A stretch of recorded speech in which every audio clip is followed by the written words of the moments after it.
Welcome back to live show. America నూతన అధ్యక్షుడు Donald Trump ఎన్నికల ప్రచారంలో తాను అమెరికన్ల కోసం ఏమేం చేయబోతున్నాను అనేది చాలా స్పష్టంగా చెప్పారు. అధ్యక్షుడిగా ఎన్నికైన తర్వాత వాటిని ఒక్కొక్కటిగా అమలు చేసుకుంటూ ముందుకెళ్తున్నారా? ఇప్పటికీ అమెరికా అధ్యక్షుడిగా ఆయన ఎన్నికను వ్యతిరేకిస్తూ ఆందోళన చేస్తున్న కార్యక్రమం పక్కన నడుస్తూనే ఉంది. మరోవైపు ఈయన తీసుకుంటున్న సంచలన నిర్ణయాలకు సంబంధించి మళ్లీ కొత్తగా ఆందోళనలు ప్రారంభమవుతున్న పరిస్థితి. ముఖ్యంగా 7 దేశాల ముస్లిం పౌరులపై అమెరికాలో అడుగు పెట్టకుండా ఆంక్షలు కానివ్వండి, సిరియా శరణార్థులకు సంబంధించిన ఆంక్షలు కానివ్వండి, లేకపోతే మెక్సికో కూడా వివాదాలకు వైపు ఉండగా మరోవైపు ఇక అక్కడున్న విద్యార్థులు ఉద్యోగులపై కూడా వేసాలకు సంబంధించిన నిబంధనలు కఠినతరం కానున్నాయా? ఇప్పటికే ఉన్న వాళ్ళ మీద కూడా ఒక సమగ్రమైన దర్యాప్తు లేకపోతే ఒక పరిశోధన చేయమని ఆదేశాలు ఇచ్చారా? దీనికి సంబంధించి కూడా వార్తలు వస్తున్నాయి. అసలు ఏం చేయాలనుకుంటున్నారు ట్రంప్? దీని ద్వారా అమెరికన్లకు మేలు జరిగినంత కాలం పర్వాలేదు, అయితే అక్కడ ఉంటున్న వలసదారులకు ముఖ్యంగా భారతీయులకు ఏమన్నా ఇబ్బంది కలిగే అవకాశం ఉంటుందా? ఈ అంశం మీద ఇవాళ లైవ్ షోలో మనం మాట్లాడదాం. మనతో పాటు సిహెచ్ఎం కృష్ణారావు గారు, Deccan Chronicle bureau chief, senior విశ్లేషకులు మనతో జాయిన్ అవుతున్నారు. కేకే మహేందర్ రెడ్డి గారు, కాంగ్రెస్ పార్టీ సీనియర్ నాయకులు. విజయవాడ నుంచి వర్ల రామయ్య గారు, తెలుగుదేశం పార్టీ సీనియర్ నాయకులు మనకు అందుబాటులో ఉన్నారు. కొద్దిసేపట్లో టీఆర్ఎస్ నాయకులు జాయిన్ అవుతారు. కృష్ణారావు గారు, ఒకటి ముందుగా ముస్లిం దేశాల పౌరులపై ఆంక్షల దగ్గర నుంచి ప్రారంభిద్దాం. దీని మీద భిన్న వాదనలు వినిపిస్తున్నాయి. సపోర్ట్ చేసేవాళ్ళు కొంతమంది అయితే, అదే స్థాయిలో వ్యతిరేకిస్తున్న వాళ్ళు, దానికి సంబంధించి కొంతమంది శరణార్థులను ఉద్యోగాల్లో తీసుకుంటామని స్టార్ బక్స్ కాఫీ షాప్ లాంటి చైర్మన్లు చెబుతున్న వాదన. అంటే అసలు ఈ నిర్ణయం కేవలం అమెరికా అంతర్గత భద్రత కోసం తీసుకుంది మాత్రమే, మతానికి సంబంధం లేదని ట్రంప్ అంటున్నారు. సమర్థనీయమైన వాదనైనా ఆయన అనేది? ఒకటేంటంటే, ప్రతి దేశం ఈ ప్రపంచంలో ఉన్నటువంటి వందలాది దేశాల్లో ప్రతి దేశానికి ఒక సార్వభౌమాధికారం అనేది ఒకటి ఉంటుంది, సావరెనిటీ. దాన్ని రక్షించుకోవాల్సిన బాధ్యత ఆ పర్టికులర్ దేశానికి సంబంధించిన అధినేత మీద ఉంటుంది. మన భారతదేశంలో కూడా మన సార్వభౌమత్వ వ్యవహారం ఉంది. ఇదేమిటంటే మన పాలసీ మిగతా ఇప్పుడు అమెరికా వీసా అంటే అమెరికా సిటిజన్, అమెరికాలో జన్మించినటువంటి ఒక పౌరుడు ఎవరో అతను అమెరికన్ సిటిజన్ ఉంటే అతనికి దాదాపుగా 148, 150 దేశాల్లో ఫ్రీ ఎంట్రీ ఉంటుంది. Okay, if is N American citizen. అంత ఇదనమాట. ఇంక మళ్ళీ గీసాలు అక్కర్లా. అటువంటి అమెరికన్ సిటిజన్కి కూడా భారతదేశం రావాలంటే తప్పనిసరిగా వీసా తీసుకోవాలి. మన భారతదేశానికి అమెరికా ఉన్న రిలేషన్స్లో ఎక్కడ ఇటువంటి వ్యవహారం లేదు, ఈ సడలింపు లేదు. మన భారత సార్వభౌమాధికారం భాగంగా మనం అది చేసాం. అమెరికా ఏంటంటే అది అసలు ఉండడమే వలసదారులు, అది ల్యాండ్ ఆఫ్ ఇమిగ్రెంట్స్ అంటారు దాన్ని. ఆ దేశం మొత్తం అంతా కూడా ఇమిగ్రెంట్స్, అక్కడి నుంచి వచ్చిన వాళ్ళు, ఇక్కడి నుంచి వచ్చిన వాళ్ళు.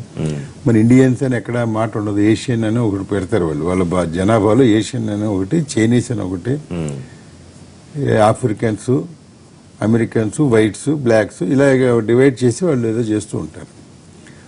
ఒరిజినల్గా అమెరికాలో పుట్టిన వాళ్ళు వ్యవహారం, అసలు అమెరికన్ వాళ్ళు ఏంటంటే వాళ్ళు చాలా ఆటవిక తెగకి సంబంధించిన వాళ్ళు ఇప్పుడు ఏం లేరు పెద్దగా. సరే, వైట్స్ అందరూ అక్కడి నుంచి వలసదారులు. ఇప్పుడు బ్రిటన్తో యుద్ధం అయిన తర్వాత, ఫ్రాన్స్తో యుద్ధాలు అయిన తర్వాత వాళ్ళందరూ అక్కడ సెటిల్ అయ్యి, సరే ఏదో మొత్తానికి వైట్ పాపులేషన్ వాళ్ళది అయింది. వాళ్ళనే ఇప్పుడు అమెరికన్స్ అంటారు. అంటే జన్మతహానో ఇంకోటనో అక్కడ సెటిల్ అయిన వాళ్ళే వైట్స్గా వాళ్ళు చేస్తారు. మిగతా వాళ్ళందరూ వచ్చారు. ఈ వచ్చింది ఎలా వచ్చారు? ఒక వీసా ఇవ్వాలి అని అంటే తప్పనిసరిగా ఆ దేశం యొక్క అనుమతి ఉండాలి. మన భారతదేశం ఎలా అనుమతిస్తుందో, ఇప్పుడు చైనా వెళ్ళాలంటే వాళ్ళు ఎలా చేస్తారో, అమెరికాది కూడా వాళ్ళ వీసాలు వాళ్ళది. దానికంతా హోమ్ల్యాండ్ సెక్యూరిటీ వాళ్ళు రూల్స్ అవి చేస్తారు. అమెరికా అధ్యక్ష ఎన్నికలు జరిగినప్పుడు ఇదంతా కూడా చర్చ జరిగింది విపరీతంగా. ట్రంప్ అనేవాడు ఇవాళ వచ్చి ఏదో కొత్తగా ప్రకటిస్తున్నది కాదు. అతను ఎన్నికల్లోనే చెప్పాడు, నేను ఇలా రాగానే ఇలా చేస్తాను అన్నాడు. వాడికి వేశారు. వచ్చిన తర్వాత వాళ్ళ అధికారంలోకి వచ్చాడు. వచ్చిన తర్వాత ఆ పనులేవో అతను చేస్తున్నాడు. ఇదో తొందరపాట్ల ఇంకోట వాళ్ళ చర్చించి ఇక్కడలాగా మనకి అఖిలపక్ష సమావేశాలు అది కాదు కదా.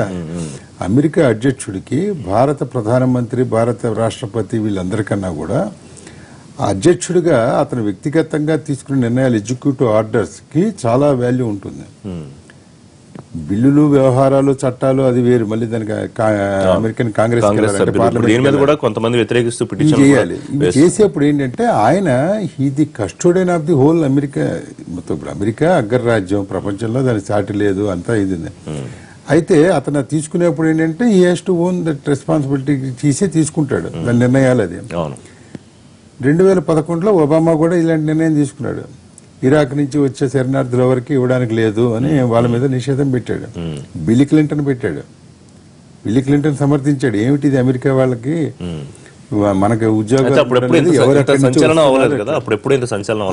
అదే ప్రతిదానికే డిగ్రీస్ అవి చూస్తారు కదా. ఇటు అటు మొన్న జరిగిన అధ్యక్ష ఎన్నికలు చాలా హోరాహోరీగా జరిగాయి కదా. ఇప్పుడు హిల్లరీ క్లింటన్ వచ్చేస్తుంది అనుకుంటే ఇతను వచ్చాడు. సో రాగానే ఏదో అవుతుంది అనుకున్నారు. మన వాళ్ళు ఏదో కొందరు అక్కడ ఉన్నారు, వీళ్ళు ఉన్నారు, వాళ్ళు ఉన్నారు, ఇది అనుకుని ఇప్పుడు అంటే మనం 2-3 రకాలుగా మనం విభజిస్తున్నాం దీన్ని. ఒకటి కేవలం 7 దేశాల్లో ముస్లింలు మెజారిటీగా కలిగిన 7 దేశాల నుంచి వచ్చేది వాళ్ళందరికీ ఒక 90 రోజుల పాటు అంటే 3 నెలల పాటు ఆయన గారు నో వేశారు అని అన్నాడు. ఎవరు రావడానికి వీలు లేదన్నాడు. ఆ శరణార్థులందరికీ వేరే పసిఫిక్ తీరంలోనూ అక్కడ ఇక్కడ చిన్న చిన్న దీవుల్లో వాళ్ళకి రీహాబిలిటేషన్ కల్పించడానికి చర్యలు తీసుకుంటా అన్నాడు. దీన్ని కొందరు స్వాగతిస్తున్నారు, కొందరు వ్యతిరేకిస్తున్నారు. అదే ఇప్పుడు ఐసిస్ వ్యవహారం, ఈ ఉగ్రవాదం, ముస్లింలో ఉన్నటువంటి ఉగ్రవాదం అంటే మనం ముస్లిం ఉగ్రవాదం అన్నాం లేదు, టెర్రరిస్టులు అనే వాళ్ళకి కులం మతం జాతి అవి ఉండవు. బట్ ఏమైందంటే ఈ టెర్రరిస్టులుగా ముద్రపడిన వాళ్ళందరూ కూడా particularly they belongs to Muslim community. వీళ్ళు చేసే అరాచకాలకి వాటికి కొన్ని లక్షలాది మంది, కోట్లాది మంది జనాలు మొత్తం యూరోప్ ఖండాలన్నింటి విస్తరించడం, ఆ ముసుగులో చాలా మంది వెళ్ళడం, వెళ్ళిపోయే శరణార్థులు అనేది సముద్రం ఊదుకుంటూ వచ్చేసేసి మేము శరణార్థులు అని చెప్పి తర్వాత వాళ్ళల్లో కూడా కొన్ని ఉగ్రవాద కార్యకలాపాలు చేపట్టిన దాఖలాలు మనం లండన్ లో చూసాం, ప్యారిస్ లో చూసాం. ఈ మధ్య ఇవయ్యాయి. వాళ్ళ చర్యలు వాళ్ళు తీసుకోవాలి. ఇంత కబుర్లు చెప్పిన కెనడా మేము వెంటనే తీసుకుంటాం శరణార్థులందరినీ అనగానే రాత్రి వాళ్ళ మసీదులో చచ్చారు, చాలా మంది చనిపోయారు. సో ఈ ఉగ్రవాదానికి సంథింగ్ డిఫరెంట్ ఫ్రమ్ దిస్ అనుకోవాలి. మనం H1B1 వేసాలు ఏమవుతాయి, L1 ఏమవుతాయి, F1 ఏమవుతాయి, ఇవన్నీ కూడా మనం కలిపి కాక. సో ఇది అయినప్పుడు ఏంటంటే దీంట్లో వ్యతిరేకత అది వస్తుంది.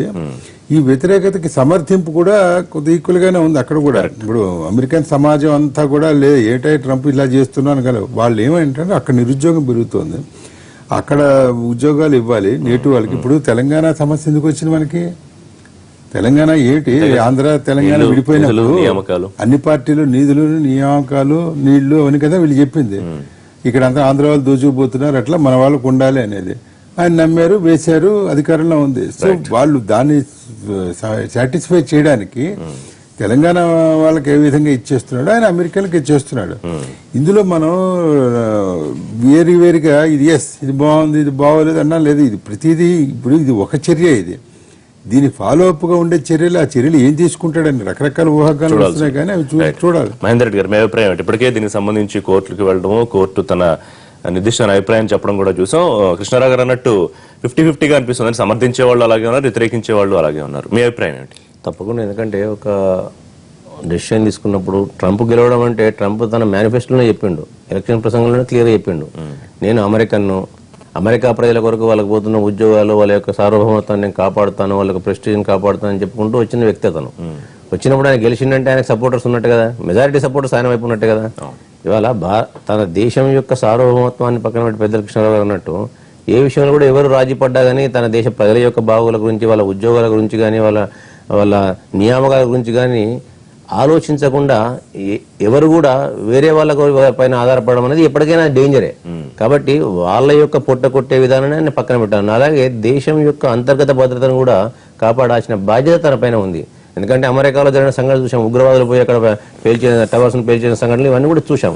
కాబట్టి అందరు ఏమనుకున్నారంటే ఆయన చెప్పేది చెప్పిండు, ఆయన కూడా మరో మోడీ, మరో కేసీఆర్ అయితే అనుకున్నారు బహుశా అందరూ, మన దేశంలో ఉన్న ప్రజలందరూ కూడా. ఎందుకంటే ఎలక్షన్ల కారకు వాడుకుని ఎలక్షన్ తర్వాత పక్కన పెట్టేస్తే అయిపోద్ది అన్న ఉద్దేశంలో ఎలక్షన్ మేనిఫెస్టోని పక్కన పెట్టేది అలవాటు మనకు ఇండియాలో ఉంది. కాబట్టి అలాగే ఆయన మేనిఫెస్టో కూడా పక్కన పెట్టుకుంటాడు అన్న ఆలోచనలో ప్రపంచ దేశాలకు ఒత్తిడికి లోనై అమెరికాకు ఉన్న అవసరాలు కానీ, అమెరికాకు వేరే దేశాలపైన అవసరాలను దృష్టిలో పెట్టుకుని పక్కన పెడతానని అనుకున్నాను. ఇంత దుందుడుగా రాగానే నెక్స్ట్ డేనే చేస్తానని ఎవరు కూడా ఊహించలే ఇలాంటి ఎగ్జిక్యూటివ్ ఆర్డర్స్ ఇస్తారని. కాబట్టి ఈ నిరసనలు సరే మానవత్వం కొద్దిగా ఆలోచించాల్సిన అంశాలు కొన్ని ఉండొచ్చు, కానీ ఆయన మానవత్వం లేకుండా కూడా ఉన్నాడని నేను అనుకోవట్లేదు. ఎందుకంటే అక్కడ ఉన్న వాళ్ళందరినీ కూడా తీసుకుపోయి వేరే కాడ నేను రిహాబిలిటేషన్, రీసెటిల్మెంట్ చేస్తానంటున్నాయి. నేను పక్కన అమెరికాలో ఉండకుండా అమెరికాలో అంతర్గత భద్రతను కాపాడడం కొరకు నేను ఇవన్నీ కూడా చర్యలు తీసుకుంటానని చెప్తుండే. వాళ్ళని కూడా ఏకపక్షంగా నేను వెళ్ళమనట్లేదు, పెట్టింది కూడా టెంపరీగా 90 days. ఆ 90 days లో ఉండే ఏమైతే రిజల్ట్స్ వస్తాయో దాన్ని సమీక్షించుకొని మళ్ళీ సమీక్షిస్తానే చెప్పిండు ఆయన. కాబట్టి దీనికి అమెరికా పైన ఎవరైతే కొంతమంది వ్యతిరేకంగా ఉన్నారో వాడిని అరే మా జాబులు ఎక్కడ పోతాయి ఇప్పుడు తెలంగాణ వేరే ఈ రాష్ట్రాలు చైనీస్ మెయిన్లీ ఎఫెక్ట్ పడేది చైనా భారతదేశం L1 F1 H1 వీటి మీదనే ఆధారపడి బతున్నాం కాబట్టి మనం ఇక్కడ ప్రొవైడ్ చేయలేక ఇప్పుడు మనం కూడా నిజంగా కూడా నేను ఒక రకంగా ఆహ్వానించేది ఏంటంటే మన మేధో సంపత్తి బయటకు పోయి ఎక్కడ ఆధారపడేవారు ఇక్కడ మన మేధో సంపత్తిని మనం ఉపయోగించుకోవడానికి ఒక మంచి అవకాశం ఇప్పుడు ఇవాళ మన మేధావులు మన దగ్గరనే ఉంటారు మన దగ్గరనే ఉంటారు మన మేధో సంపత్తికి మనం తగిన ఇవాళ సదుపాయాలు ఇవ్వనందుకే వాళ్ళు వెళ్ళిపోతుండ్రు ఇవాళ ఆ మేధో సంపత్తిని కాపాడుకునే అంశంలో ఆ సదుపాయాలు మనం ఇచ్చినట్టయితే మనం కూడా అమెరికానే ఒక ఉన్నతమైన దేశంగా ఎందుకు ఉండాలి ప్రపంచంలో మనం కూడా రావడానికి ఆస్కారం ఉంది కదా ఇవన్నీ కాబట్టి ట్రంప్ ఏదైతే మాట్లాడిండో ఆయన తూచా తప్పకుండా ఇలా అవసరం కోసం ఆవేశాలు రెచ్చగొట్టి ఇలా తెలంగాణ ఉద్యమం కాబట్టి వాడు మోడీ అప్పుడు మొన్న ఎక్కడ స్విస్ బ్యాంకుల్లో ఉన్న అమౌంట్లను తీసుకొచ్చి నేను ఒక్కొక్కరు ఖాతాలో వేస్తా అని చెప్పి మర్చిపోయిన సంఘటనలు ఆయన చేయలే ఎలక్షన్ మేనిఫెస్టోని కాకుండా తన అమెరికన్ల కొరకు అమెరికాను కాపాడడం కొరకు అమెరికాను ఉన్నతంగా ఉంచడం కొరకు అమెరికా ప్రజల కొరకు ఆయన పాటుపడుతుంది వాళ్ళు. రైట్ రామయ్య గారు మీరు ఎట్లా చూస్తున్నారంటే ఎన్నికల సమయంలో చెప్పిందే తాను చేసుకుంటూ వెళుతున్నాడు దానికి ఇష్టపడే ఆయన గెలిపించారు కాబట్టి దాన్ని ఒప్పుకుని తీరాల్సిందేనా లేకపోతే వ్యతిరేకించే వాళ్ళ ఇష్టం వ్యతిరేకించే పద్ధతి ఉంటుంది అయితే కొంతమంది దీన్ని సభల్లో కూడా చట్టసభల్లో ప్రశ్నించే అవకాశం ఉంది కోర్టులకు వెళ్తున్న పరిస్థితి ముఖ్యంగా ఏదైతే ఉగ్రవాద దాడులు ఘటనలు జరిగాయి అమెరికాలో ఆ ఘటనలో ఈ దేశాలకు సంబంధించిన వాళ్ళ భాగస్వామ్యం ఎక్కువగా ఉందనేది ట్రంప్ చెబుతున్న కారణం అందుకని కొద్ది రోజుల పాటు వాళ్ళని ఆంక్షలు విధించడం కరెక్టే అనుకోవచ్చా? రిషిబాబు నమస్కారం, అక్కడ ఉన్న కృష్ణారెడ్డి మహేందర్ రెడ్డి గారికి పెద్దలందరికీ నమస్కారం అండి. ఈ ప్రమాదం ఊహించిందే రిషి. ట్రంప్ అసలు గెలవరనేది ఒక ఆలోచన. ఈ రకంగా అతను హామీలు ఇవ్వటం, అమెరికన్స్ కాపాడుతూ వేరే వాళ్ళు వచ్చి ఇక్కడ ఉద్యోగాలు చేయటం ఏంటి, ఇతరులు ఏంటంటే అక్కడ కృష్ణారు చెబుతున్నారు. మన రాష్ట్ర విభజనప్పుడు కూడా ఈ సమస్య వచ్చింది. మన రాష్ట్ర విభజనప్పుడు కూడా కొంతమంది పెద్దలు అసలు ఆంధ్ర వాళ్ళందరూ వెళ్ళిపోండి వీళ్ళు ఇక్కడ ఉండటానికి వీళ్ళేదని మాట్లాడిన మాటలు కూడా మనకు తెలుసు. మనకి అవన్నీ కూడా మనం చూస్తూ ఉన్నాం. ఈ నేపథ్యంలో ట్రంప్ ఇలా మాట్లాడుతున్నప్పుడు గతంలో కూడా ఒకళ్ళిద్దరు మాట్లాడినా కూడా ఇంత ప్రాధాన్యత రాలేదు. ట్రంప్ మాట్లాడినప్పుడు మనందరం కూడా వీడు ట్రంప్ అసలు ఎట్టి పరిస్థితుల్లో గెలవడు, ఇదంతా ఇతని కామెంట్స్ అన్ని ఇతని స్టేట్మెంట్స్ అన్నీ కూడా హిల్లరీకి చాలా ఉపయోగపడతాయని అందరూ అనుకున్నాం. కానీ అమెరికా సామ్రాజ్యాధికారాన్ని నేను కాపాడుతాను, అమెరికన్స్ ఇంట్రెస్ట్ నేను కాపాడుతాను, అమెరికాలో కూడా నిరుద్యోగులు ఉన్నారు మన వాళ్ళందరికీ ఉద్యోగాలు కల్పన చేస్తాను, అవసరమైతే విదేశీయులందరినీ కూడా అమెరికా నుంచి తరిమి కొడదామని కూడా మాట్లాడటం జరిగింది. అది అప్పుడు మనలాంటి వాళ్ళేమో అతను గెలవకూడదు అనుకున్నాము, అమెరికన్స్ ఏమో అతను గెలిపించారు. హిల్లరీ ఓడిపోతుందని ఏ సర్వేలు ఎక్కడ కూడా చెప్పలేదండి.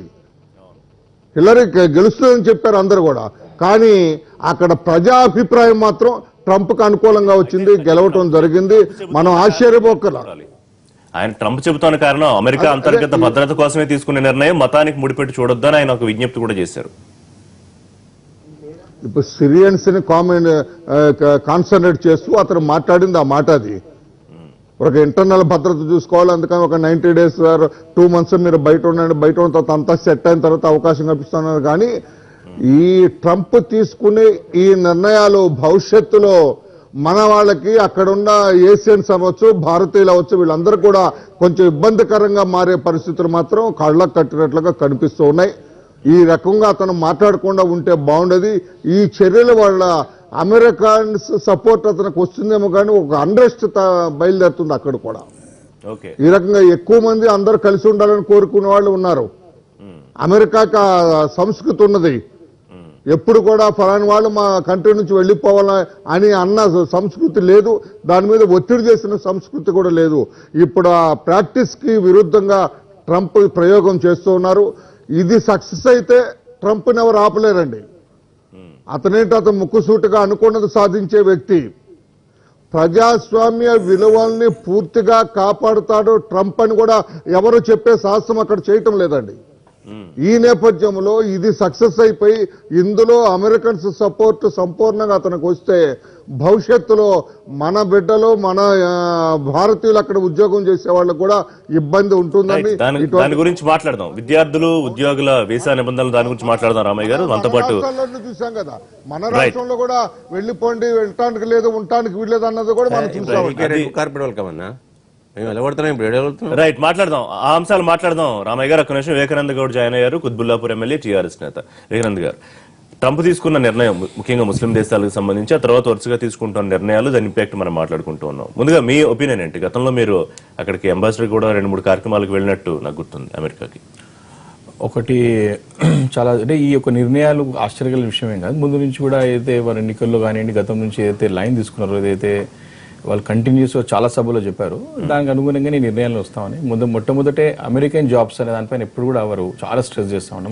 మా ఉద్యోగాలన్నీ కూడా వేరే దేశస్తులు లాక్కుంటున్నారు అనేటువంటి ఇక్కడ పుట్టినటువంటి అమెరికన్లకే, ఇక్కడ ఉన్నటువంటి వారికే, సిటిజన్స్కే ఉద్యోగ అవకాశాలు రావాలని చెప్పి మొదటి నుంచి కూడా దాంట్లో భాగంగానే ప్రెసిడెన్షియల్ మెమోరాండం వస్తూనే సంతకం చేసింది విడ్రాల్ ఫ్రమ్ టీపీపీ, ఇది ట్రాన్స్ పసిఫిక్ పార్ట్నర్షిప్కి వెళ్ళి బయటికి రావడం ఫస్ట్ సంతకం. అది వస్తుంది. దాని తర్వాత కూడా ఇప్పుడు north America free trade agreement కూడా 1994 లో చేసింది, అది కూడా క్యాన్సిల్ చేసింది. ఇప్పుడు ప్యారిస్ ఒప్పందం నుంచి కూడా అన్ని కూడా ఇప్పుడు చైనీస్ ని వరల్డ్ ట్రేడ్ ఆర్గనైజేషన్ లో యాక్సెప్ట్ చేయడం కూడా, అంటే ఇవన్నీ కూడా అనుకునే అవన్నీ కూడా దీని విడ్రాల్స్ కావాలి, అట్లయితే అమెరికన్స్ ఉద్యోగాలు వస్తాయి, మీరు కావాలంటే అవుట్ సోర్స్ చేసుకోండి మీరు, కానీ ఇక్కడ ఉన్న ఉద్యోగాలు. కానీ అల్టిమేట్గా వచ్చేసరికి మేదో ఇప్పుడు America it self is called land of opportunities.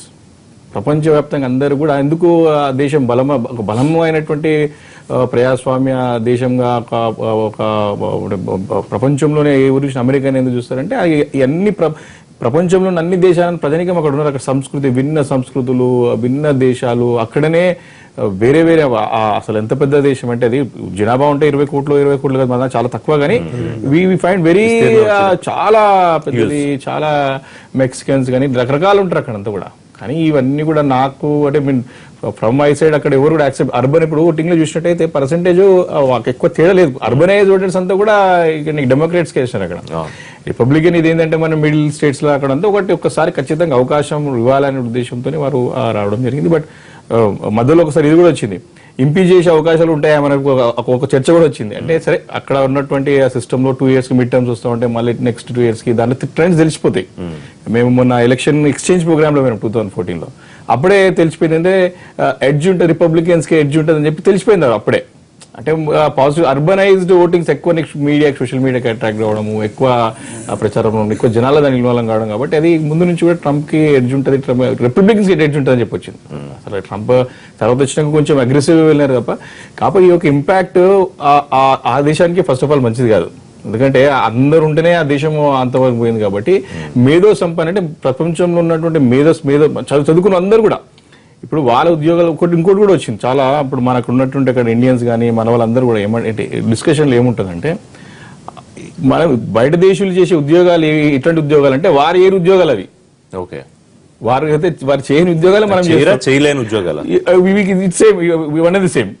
రెండు కూడా మనం చేయలేని ఉద్యోగాలు మనం అక్కడ చేస్తాం. అంటే మేధోస్ ఇప్పుడు ఇక్కడ గ్రాడ్యుయేట్స్ అక్కడ ఎంత మన దగ్గర వాస్తవానికి మన దగ్గర ఇప్పుడు ఇక్కడ చదివినటువంటి ప్రతి ఒక్క ఇంజనీరింగ్ గ్రాడ్యుయేట్ కి డ్రీమ్ అమెరికా పోవాలని ఉంటుంది. ఎంఎస్ చేయడానికో లేకపోతే ఎంఎస్ చేసి అక్కడ స్థిరపడాలి. ఇప్పుడు నేను 2001 బ్యాచ్ నేను ఇంజనీరింగ్ చదివేటప్పుడు 80% of all my classmates are in US. Okay, అదొక డ్రీమ్. అక్కడ ఉద్యోగాలు ఎవరు చేస్తున్నాం, అక్కడ అక్కడ లేరు. కాబట్టి మనం అక్కడ ఖచ్చితంగా మనకు అవకాశం వచ్చింది. మనం వర్క్ హార్డ్ అక్కడ వెళ్ళినప్పుడు. జనరల్ ఎవరైనా సరే దూర ప్రాంతాల్లో కష్టపడతారు, మన దగ్గర కూడా వేరే ప్రాంతాలకి హైదరాబాద్ కష్టపడతారు ఇక్కడ. కాబట్టి ఈ పరిణామాలన్నీ కూడా తాత్కాలికంగా కావచ్చు, కానీ పర్మనెంట్ గా ఇప్పుడు ఎప్పటికీ ట్రంప్ ఉంటాడే ఏం లేదు. కానీ అమెరికన్స్ హ్యాపీగా ఉన్నంతకాలం ఆయన తీసుకున్న నిర్ణయాలు నడుస్తాయి. ఇప్పుడు అమెరికన్స్ ఉన్నంతకాలం ఎకానమీ ప్రాస్పర్ కావాలా, గ్రోత్ ఉండాలా. ఇప్పుడు అక్కడ మోర్ దాన్ 50% వాళ్ళకి ఏంటంటే కూపన్స్, ఎంత వెల్ఫేర్ స్కీమ్స్ అంటే అసలు అక్కడ చాలా కూర్చోబెట్టి చేస్తారు. వారికి సాధాలంటే వాళ్ళు ముందు తీసుకెళ్లాలంటే ఖచ్చితంగా వాళ్ళకి డబ్బులు రావాల్సిందే కదా. అల్టిమేట్ గా there will be a point where reality is reality, వాస్తవమే. వాస్తవ పరిస్థితులు తెలుసుకున్నప్పుడు ఖచ్చితంగా దీనిలో మార్పులు వస్తాయి. మనకి ఏ రకంగా ఇంపాక్ట్ ఉంటుంది అనేది ఒకసారి ఆలోచన చేసినట్టయితే, ఈ అవుట్ సోర్సింగ్ కూడా మేము ట్యాక్స్ వేస్తాము, దాన్ని కూడా డబుల్ ట్యాక్స్ వేస్తాం. అంటే ఇక్కడ పని అక్కడ చేస్తాం, అది కూడా ఒకటి ఉన్నది. అంటే మనకు అక్కడ పోకుండా ఇక్కడ ఉండి ఇక్కడనే ఉద్యోగాలు ఇస్తారు. కానీ ఎప్పుడు హీ షుడ్ పాస్ గ్రాడ్యుయేట్ కావాలి కదా అక్కడ. అంటే చదువుతారు అక్కడ కూడా, చదవరాని కాదు. బట్ మోర్ పర్సెంటేజ్ ఏంటంటే వాళ్ళకి ఈ 12 ఇటు గ్రాడ్యుయేట్ అండర్ గ్రాడ్యుయేట్ పోయే స్టేజ్ కి వాళ్ళకి ఉద్యోగాలు లభిస్తూ ఉంటాయి, చిన్న చిన్న ఉద్యోగాలు దాంట్లో స్థిరపడిపోతా ఉంటారు. కంటిన్యూ చేద్దాం. అక్కడ కూడా ప్రాబ్లం ఉన్నది. ఉన్న వాళ్ళు హై రిచ్ ఉంటారు, ఉన్నోళ్ళు అట్లా ఉంటారు. Variation but standard of living equal అందరికి. అదొకటే అక్కడ ఉన్నటువంటి గొప్పతనం. చిన్న బ్రేక్ తీసుకుందాం. బ్రేక్ తర్వాత విద్యార్థులు ఉద్యోగులపై వీసా బాంబు పడబోతోందా అనే దాని మీద చర్చ కొనసాగిద్దాం. Stay tuned.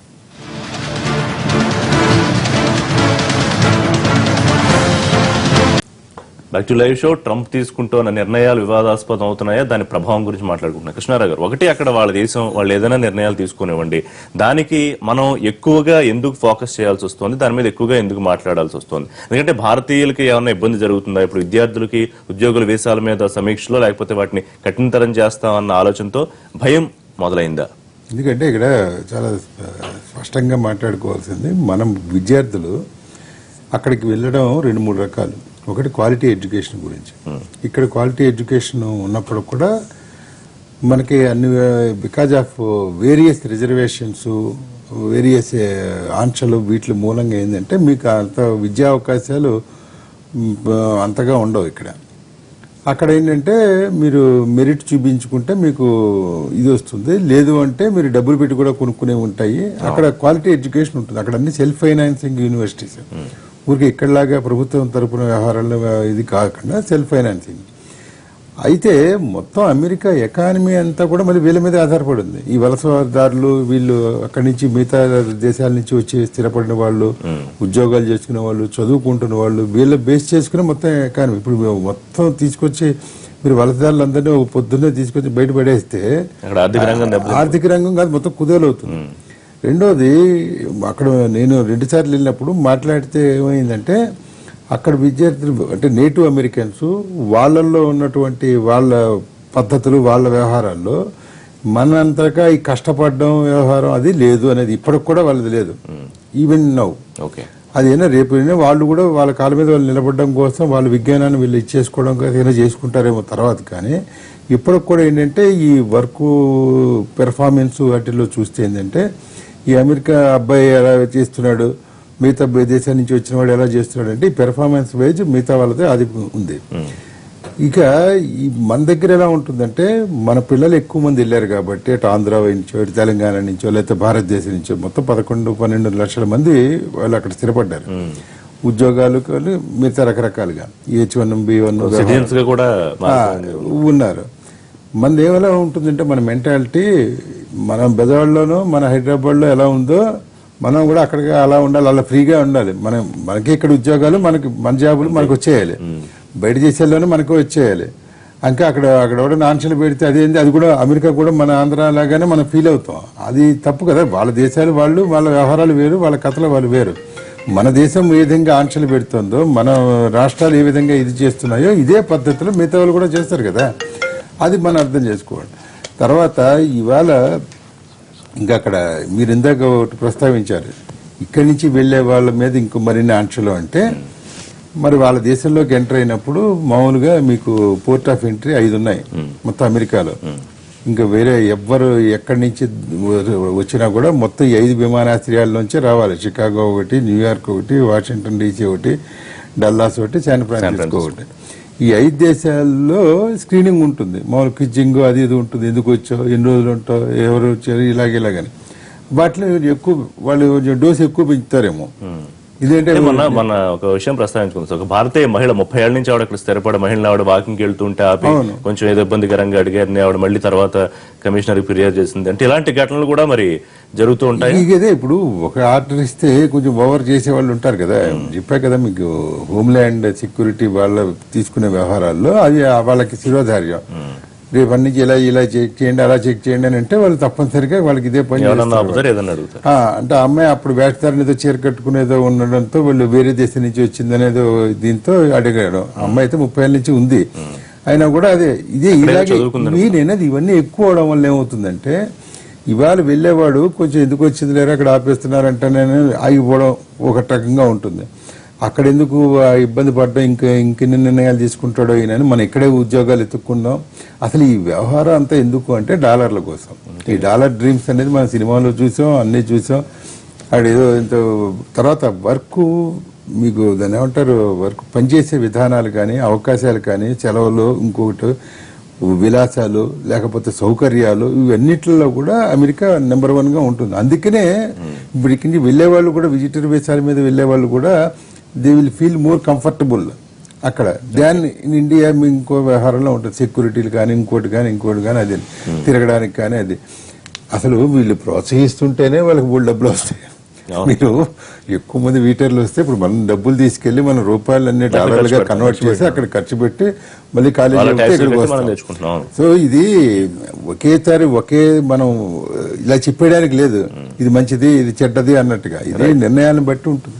Right Mahender Reddy గారు, ఇప్పుడు ముఖ్యంగా L1, H1, F1 మీరు ఇందాక అన్నట్టు, సో దాని మీద ఉద్యోగాలకు వెళ్లి పనిచేస్తున్న వాళ్ళు ఇప్పుడు H1B మీద జీవిత భాగస్వామి ఉద్యోగం చేసుకోవచ్చని ఒబామా సడలించారు. ఇప్పుడు అవన్నీ మళ్ళీ క్లోజ్ అవుతాయని ఒక భయం కూడా ఉంది. సో ఎంతవరకు ఇంపాక్ట్ పడవచ్చు? డెఫినెట్ గా ఎంతో బిగినింగ్ లో అయితే ఉంటుంది. ఎందుకంటే ఇంతకుముందు కృష్ణారావు మాట్లాడు, American economy depended on only foreign experts who is working they. ఎవరైతే విదేశాలకు చెందిన వాళ్ళు అక్కడ పనిచేస్తున్నారో వాళ్ళ మీదే మెజారిటీ ఆధారపడి ఉన్నది. ఇప్పుడు వాళ్ళు చెప్పినట్టు అమెరికన్ ఫ్యామిలీ సిస్టమ్ వేరు, ఇండియన్ ఫ్యామిలీ సిస్టమ్ వేరు. 18 సంవత్సరాలు రాగానే వాడు వదిలిపెట్టేస్తాడు, నీరు బతుకురా అని చెప్పి. 16 years కాబట్టి ఏంటంటే వాడు చదువుకుంటూనే ఏదో ఉద్యోగం చేస్తుంటే ఆ ఉద్యోగంలో సెటిల్ అయిపోయి వాడు పెద్ద పొజిషన్లో పోలేని పరిస్థితుల్లో ఉండి తర్వాత చదువుకుంటారు కావచ్చు తన వారు అన్నట్టు. కాబట్టి ఇక్కడ మనం అందరం కూడా ఫ్యామిలీ సెక్యూరిటీ ఉంది కాబట్టి, పిల్లల్ని చదివించాలని ఒక ఆకాంక్ష ఉంది కాబట్టి, ఆ కోరికతో కష్టమైన ఉపవాసం ఉండి కూడా పిల్లల్ని చదివించి మనం పంపిస్తున్నాం కాబట్టి వాడు కూర్చోవడం పెద్ద పొజిషన్లో కూర్చుంటాడు. ఆ సిస్టంలో ట్రంప్ అన్నది ఏంటంటే H1 వీసా ఇవ్వడానికి అండర్ పేమెంట్ చేస్తున్నారు అమెరికన్లందరికీ కూడా. అమెరికన్లను హైర్ చేసుకుంటే ఎక్కువ డబ్బులు వస్తాయి. వేరే కంట్రీ ఇప్పుడు చైనీస్ కానీ ఇండియన్స్ కానీ పాకిస్తానీస్ కానీ వీళ్ళందరూ కూడా తక్కువ పేమెంట్కి పోతుంది కాబట్టి ఆ H1 వీసా విషయంలో తక్కువ పేమెంట్ ఉన్నాయి కాబట్టి అక్కడ ఎక్కువ పేమెంట్ పెట్టేయడానికి మేము అది చేస్తాం కాబట్టి ఆ విషయంలో కొంతవరకు తగ్గివచ్చు. అలాగే ప్రాక్టికల్ ఎగ్జామ్స్ కూడా 3 సంవత్సరాలు పెంచే ఆలోచన మాత్రమే, ఇంకా విధానం అని చెప్పలే వాళ్ళు, ఇంకా ఆలోచనలో ఉన్నాయి, దాన్ని తగ్గించేస్తాం మేము అనే ఆలోచన కూడా ఉంది. కాబట్టి ఇవన్నీ కూడా భయోత్పాదన మాత్రం ప్రజల్లో ఒక రకమైన అది పెరుగుతుంది. కాకపోతే ఎందుకంటే అమెరికాకున్న చరిత్రను చూసుకున్నట్టయితే ఎక్కడ చూసిన ప్రపంచ చరిత్ర చూసినప్పుడు అమెరికా చరిత్ర అందరికీ కూడా చెప్పేది ఏంటంటే it is an admixture of all races, it is a land of immigrates. కాబట్టి భిన్నత్వంలో ఏకత్వంలో భిన్నత్వం అక్కడ ఉన్నాయి, కొట్టుమిట్టలు ఉన్నాయి. కాబట్టి ఏవి తీసుకున్న నిర్ణయాలు ఆయన సమీక్షించుకుంటాడు. తప్పకుండా అమెరికన్ యొక్క ఎకానమీ దెబ్బతినే విధంగా కానీ, అమెరికా యొక్క సార్వభౌమత్వాన్ని దెబ్బతినంగా కానీ ఏ నాయకుడు కూడా చేయడు. అదే మరి ట్రంప్ కూడా చేస్తారని నేను అనుకోలేదు. కాకపోతే దూకుడుగా ఉండొచ్చు ఆయన. ఎలా నా దేశంలో నాకు లిబర్టీ ఉండాలని కోరుకోవడంలో తప్పే ఉందండి, నా దేశంలో నాకు మంచి ఉద్యోగం రావాలని కోరుకోవడంలో తప్పే ఉంది, నా ఉద్యోగం నాకే ఇవ్వాలని కోరుకోవడంలో తప్పే ఉంది. కాబట్టి ట్రంప్ అదే ట్రంప్ పైన వచ్చింది కాబట్టి తప్పకుండా ట్రంప్ చేయండి అని మాత్రం నేను హర్షిస్తున్నాను. ఒకటి ఏంటంటే యూనివర్సలైజేషన్, గ్లోబలైజేషన్, ఇండస్ట్రియలైజేషన్ ఉన్న పాలసీలో ప్రపంచమంతా కూడా ఇలా గుప్పిట్లో ఉంది. వాట్సాప్ అనుకోండి కానీ, ఈమెయిల్స్ అనుకోండి కానీ, ఆ గుప్పిట్లో ఉన్నప్పుడు వీళ్ళందరినీ కూడా ఆయన వేరుపరుస్తాడు, విభజిస్తాడు, పంపిస్తాడని కూడా నేను అనుకోను. కాబట్టి వాళ్ళ యొక్క ఎకానమీ దెబ్బేసుకోవడానికి, వాళ్ళ యొక్క జీవన విధానాన్ని మెరుగుపరచడానికి ట్రంప్ తీసుకునే నిర్ణయాలు కొంతవరకు కొందరికి ఇబ్బంది కలిగించవచ్చు. ఎందుకంటే పర్టికులర్గా ఏంటంటే ముస్లిం దేశాలకు ఎక్కువ ఇబ్బంది కలిగించవచ్చు తప్ప మామూలుగా మనం ఎక్కడికి పోయినా ఇప్పుడు ఉద్యోగాల విషయానికి వచ్చినప్పుడు ఆయన చాలా సార్లు భారత్ చైనాను ప్రస్తావించారు ప్రసంగాల్లో, 4-5 సార్లు సందర్భాలు తీసుకెళ్లారు అన్నారు. ఆయన చెప్పడం కారణం ఏంటంటే మనం తక్కువ పని చేస్తున్నాం కాబట్టి మనకి H1 వీసా తీసుకొస్తున్నాయి ఇప్పుడు $1,00,000. కాబట్టి దాన్ని చేయాలనే ఉద్దేశం ఉన్నది. దాన్ని నా వ్యక్తిగతంగా మాత్రం నేను దాన్ని తప్పుపట్టాను. రామయ్య గారు, ఒకటి అక్కడ పనిచేసే వాళ్ళకన్నా తక్కువ డబ్బుకే ఇక్కడి నుంచి ఎక్కువ మేధో సంపత్తితో వెళ్తున్న సందర్భం అయితే ఇప్పుడు వీసా నిబంధనలు సమీక్ష కానివ్వండి, లేకపోతే ఉన్నవాళ్ళు చట్ట నిబంధనలకి అనుకూలంగా ఉన్నారా, వ్యతిరేకంగా నడుచుకుంటున్నారా అనే దానికి సంబంధించి ఒక ఎగ్జిక్యూటివ్ ఉత్తర్వు ఇప్పటికే సిద్ధమైనట్లుగా తెలుస్తోంది. ఒకవేళ ఇది ఇంప్లిమెంటేషన్ అయితే మనం తీవ్ర స్థాయిలో నష్టపోయే అవకాశం ఏమన్నా ఉంటుందా? మీరు ఎట్లా చూస్తున్నారు? నష్టమే కదండి. తప్పకుండా ఇండియన్ బాయ్స్ లేకపోతే ఇండియా నుంచి వెళ్ళి అక్కడ ఉద్యోగాల్లో స్థిరపడిన వాళ్ళందరికీ తప్పకుండా ఇదంతా చూస్తుంటే రిషిబాబు నాకు రష్యాలో ఏం జరిగిందనేది మనకు క్లియర్గా ఇక్కడ కూడా అదే జరగబోతుందనే కనపడుతుంది. గోర్బచేవ్ అధినేతగా ఉన్నప్పుడు ఏ నిర్ణయాలు తీసుకున్నారో ఆ నిర్ణయాలకి ఇవి కొంచెం సిమిలర్గా ఉన్నాయి. ఇదంతా జరిగినట్లయితే రష్యా ఏ రకంగా విచ్ఛిన్నం అయిపోయి రాష్ట్రాల స్థాయికి వచ్చేసిందో ఇప్పుడు ఇక్కడ కూడా అదే జరగబోతుందేమన్నట్లు కనపడుతుంది. రష్యాకి ఇక్కడ గోర్బచేవ్ తీసుకున్న నిర్ణయాలకి ఈ రోజున ట్రంప్ తీసుకున్న నిర్ణయాలకి కూడా సిమిలారిటీ కనపడుతుంది. ఇదే రకమైన ఎట్లయితే రష్యా ఈ రోజున వాళ్ళ సార్వభౌమాధిపత్యాన్ని కోల్పోయినట్లుగా ప్రపంచ దేశాల్లో నిలబడిందో ఇది కూడా అట్లాగే అవుతుందేమనేది కూడా ఒక ఆలోచన ఉంది. కాకపోతే ఈ రకంగా ట్రంప్ వెళ్తూ ఉంటే తప్పకుండా భారతీయులు, అక్కడ అమెరికాలో ఉంటున్న భారతీయులు, ఉద్యోగాలు చేస్తున్న భారతీయులు, అక్కడ చదువుకోవాలని ఆశపడుతున్న భారతీయ విద్యార్థులు, అక్కడికి వెళ్ళి ఉద్యోగం చేయాలన్న భారతీయ ఉద్యోగ అర్హులు, వీళ్ళందరూ కూడా తప్పకుండా ఇబ్బంది పడతారండి. అమెరికా వెళ్ళటం అనేది మనకు ఒక ఆశగానే మిగిలేటట్లుగా, ఒక అడియాసగా ఉండి మారేటట్లుగా పరిస్థితులు కనపడుతున్నాయండి. ట్రంప్ని ఇప్పుడు కంట్రోల్ చేయాలి. ఎవరు కంట్రోల్ చేస్తారో అతను కంట్రోలబుల్ కమోడిటీగా లేడు. అతను ఎవరి మాట వినేటట్లుగా కూడా లేడు. అతను నిన్న అంత నిరసనలు వస్తున్నా కూడా నా మాట నాదే అని నిన్న ఎక్కడ నేను చూసా ఒక ఛానల్లో, అతను no my decision is final here as long as I'm president of this great country అని అంటున్నారు ఆయన. ఈ నేపథ్యంలో అతను ఎవరు కంట్రోల్ చేస్తారా అనేది కూడా ఎవరు లేరండి. ఈ నేపథ్యంలో మనం ఇంకా కొంచెం వేచి చూసి ఏ లైన్లో అతను వెళ్తున్నాడు అనేది వేచి చూస్తే తప్ప ఇప్పుడప్పుడే చెప్పలేమండి. ఏదేమైనా అతని విదేశీ ఆలోచనలు, విదేశాల పట్ల అతనుకున్న ఆలోచనల్ని అతను ఇంప్లిమెంట్ చేస్తే మాత్రం తప్పకుండా మన భారతీయులు నష్టపోవాల్సిందే అనేది మాత్రం నిర్వివాదాంశమని నేను అనుకుంటున్నాను. పూర్తి స్థాయిలో వ్యతిరేకిస్తున్నారు ట్రంప్ ఆలోచన విధానాన్ని, విధాన నిర్ణయాల్ని. నేను ఇందాక ఒక మాట అన్నాను నేను, అంటే మహేందర్ రెడ్డి గారు కాంగ్రెస్ లోకి వెళ్ళినట్టుగా నాకు ఐడియా లేదు. మహేందర్ రెడ్డి గారిని చూడటంతో నేను టీఆర్ఎస్ ప్రతినిధి అనుకోని, ఐఎమ్ సారీ మహేందర్ రెడ్డి గారు అనుకొని మీ అదే అదే ఐఎమ్ సారీ. అందుకే నేను ఈ మధ్య కొంచెం నేను కూడా తగ్గాను కదా అందుకోసం. ఇక్కడ టీఆర్ఎస్ వాళ్ళందరూ కూడా ట్రంప్ తీసుకునే నిర్ణయాలన్నింటినీ బాగా సమర్థిస్తున్నట్టున్నారు అని నేను అన్నాను నేను. ఎందుకంటే ఆ గతంలో వాళ్ళు కూడా ఎక్కడి నుంచి తరిగిపోండి వెళ్ళిపోండి. మహేందర్ రెడ్డి గారు కూడా అన్నారు ఆంధ్ర వాళ్ళకి ఎక్కడ పని ఏంటాయని కూడా అడిగారు అక్కడ ఆ రోజున టీఆర్ఎస్ లో ఉన్నప్పుడు. ఇప్పుడు అనలేరు ఆ మాట, ఆ రకంగా అంటున్నారు. అదే మోసలో ట్రంప్ వెళ్తున్నారు కాబట్టి సమర్థిస్తుండొచ్చు. కానీ మేము మాత్రం ట్రంప్ ఈ రకమైన యాటిట్యూడ్ ని, భారతీయులకు నష్టం కలిగే ఏ యాటిట్యూడ్ ని కూడా తెలుగుదేశం పార్టీ సమర్థించదండి. రామయ్య గారు, వివేక్ టీడీపీ అని మీరు అనుకోలేదు కదా, వారు టీఆర్ఎస్ లో ఉన్నారు. ఇంకా అతను టీడీపీగానే భావిస్తా. వివేక్ మీద నాకు గట్టిగా మాట్లాడన్న ఆలోచన కూడా నాకు రావటం లేదు. అతను పుట్టింది తెలుగుదేశం పార్టీలో. ఇప్పటికి కూడా అతని మీద ప్రేమ నాకు పూర్తిగా పోలేదు. వివేక్ మా బిడ్డ లాంటి వాడు. వివేక్ మీద ప్రేమ పోలేదండి. నేను వచ్చేసి ఇప్పుడు ఆయన నియోజకవర్గంలో నాకు ఉద్యోగం ఇస్తాడు ఆయన. ఇప్పుడు చెప్పండి, లోకల్ అన్లోకల్ ఉంది కదా, ఆ ప్రొటెక్షన్ 1975 నుంచి అమలు అవుతుంది. రామయ్య గారు అదేదో అమెరికాను, రష్యా కేసీఆర్ గారు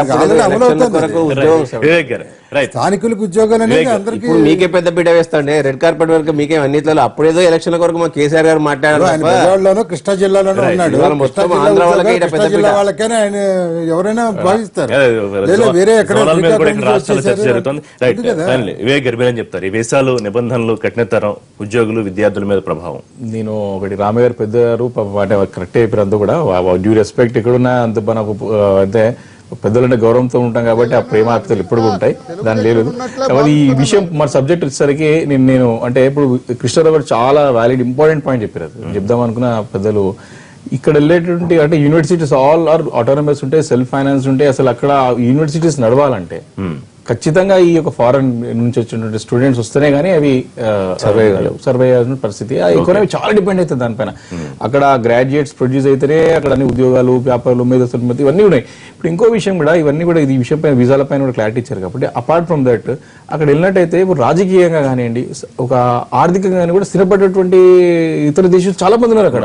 అంటే రాజకీయ ఈ డికేడ్ కాకుండా రాబోయే డికేడ్ లో, రాబోయే జనరేషన్ లో రాజకీయంగా కూడా చాలా కీలకమైన పాత్ర పోషించబోతున్నారు. ఇప్పుడు మోడర్న్ ఇండియన్స్ వేరే ఎన్నికలు వస్తే కూడా ఒక క్రియాశీలమైన పాత్ర రేపు రాజకీయాల్లో పోషించబోతా ఉన్నారు. కాబట్టి ఇలాంటి తరుణంలో ఇలాంటి ట్రంప్ తీసుకున్నటువంటి నిర్ణయాలు ఏవైతున్నాయో అవి ఎక్కువ కాలం నిలుస్తాయని చెప్పేసి నేనైతే అనుకుంటలేను. కాబట్టి ఇవన్నీ ఆ స్థాయికి వెళ్ళినప్పుడు, బికాజ్ ఇప్పుడు మనం ఏమంటామంటే ఆర్థికంగా ఎప్పుడైతే రాజకీయంగా మనం ఎప్పుడైతే ఎదుగుతున్నటువంటి తరుణంలో ఉన్నదో ఆల్మోస్ట్ ఆల్ అందరూ ఇప్పటికే చాలా విదేశీస్తులు, ఇప్పుడు భారతీయులే కాకుండా ఇతర దేశస్తులు కూడా అక్కడ కీలకమైన పాత్రలు ఉన్నారు. అక్కడ చాలా మంది ఉన్నారు. కాకపోతే అది ఈ ఇప్పటికే సిటిజన్షిప్ ఉన్న అక్కడ పుట్టి పెరిగి ఆల్రెడీ ఒక స్టేజ్ కున్న పిల్లలు కాబట్టి ఈ యొక్క ఇది కూడా ఏదేమైనా సరే ఇప్పుడు 2001 లో మనకి టెర్రర్ అటాక్స్ అయిన తర్వాత ట్రెండ్ చేంజ్ అయింది కొంచెం. వీసా అప్పుడున్నంత లిబరల్ వీసాస్ టైట్ చేసిన, మళ్ళీ ఒబామా వచ్చాక కొంచెం దాన్ని Loose అయింది. మళ్ళీ ఇప్పుడు కొద్దిగా. ఇప్పుడు ఏంటంటే అవి అప్స్ అండ్ డౌన్స్ ఉంటూనే ఉంటాయి. ఇప్పుడు ప్రపంచాన్ని మొత్తానికి కొన్ని ఛాలెంజెస్, ఇప్పుడు ట్రంప్ తీసుకున్నట్టు కొన్ని నిర్ణయాలు కొన్ని చేయాల్సినాయి. ఇప్పుడు ఈ యొక్క ఉగ్రవాదాన్ని మనము అల్టిమేట్ అక్కడికి వెళ్ళి వస్తుంది అంత కూడా, ఉద్యోగాలతో పాటు మన ఒక సెక్యూరిటీ అనేది ఇంపార్టెంట్ అయిపోయింది. నేనేది you cannot claim it as a right కదా, right. ఇంకో దేశానికి సంబంధించి, ఇంకో దేశం వేరే భారతదేశానికి నీ సంబంధించి హక్కే మీ ఇష్టం. ఎస్, లేదు రష్యా కూడా నేను చెప్పినాడు, ఆస్ట్రేలియా కూడా నాకు రైట్ ఉండాలి. అది నేను వాళ్ళ విధానాలు మనం గౌరవించాలి, అంతే కదా, నిబంధనలకు తగ్గట్టుగా పాలసీ మ్యాటర్ ఏంటంటే వాళ్ళు తీసుకున్న నిర్ణయాన్ని భారతదేశం గురించి తీసుకున్న నిర్ణయం మనకి ఇష్టమంటే దాన్ని ఒప్పుకుంటాం, మనది అది కరెక్ట్ కాదు. అందరికీ అవే రూల్స్ వర్తిస్తాయి. కాబట్టి ఇప్పుడు ఇప్పుడు మనం మొత్తం కూడా ఎక్స్చేంజ్ అంతా కూడా రూపీ అంతా కూడా డాలర్ ఎక్స్చేంజ్ అని చూస్తుంటాం, మన రూపాయలు దీంతో కంపేర్ చేస్తుంటాం. వాళ్ళు తగ్గిపోతే అటు ఒకటి మనకి ఈ రోజు అమెరికా దానిపైన నిర్ణయాలు ఏ రకంగా మన పైన ఉండబోతా అనే ప్రశ్న ముందుకు వచ్చినప్పుడు ఖచ్చితంగా మనకి ఎంతో ఇంపాక్ట్ ఉంటుంది, కానీ అది తాత్కాలికం అనేది నాకు అభిప్రాయం. చూద్దాం వీసా నిబంధనలకు సంబంధించి ఎటువంటి నిర్ణయాలు వస్తాయి, దానికి సపోర్ట్ ఎంత వరకు ఉంటుంది అనేది. Thank you very much and live షోలో పార్టిసిపేట్ చేసినందుకు. థ్యాంక్ యూ రామయ్య గారు, లైవ్ లో అందుబాటులోకి వచ్చేందుకు. ఇది వాళ్ళ లైవ్ షో, రేపటి లైవ్ షోలో తిరిగి కలుద్దాం. Keep watching NTV.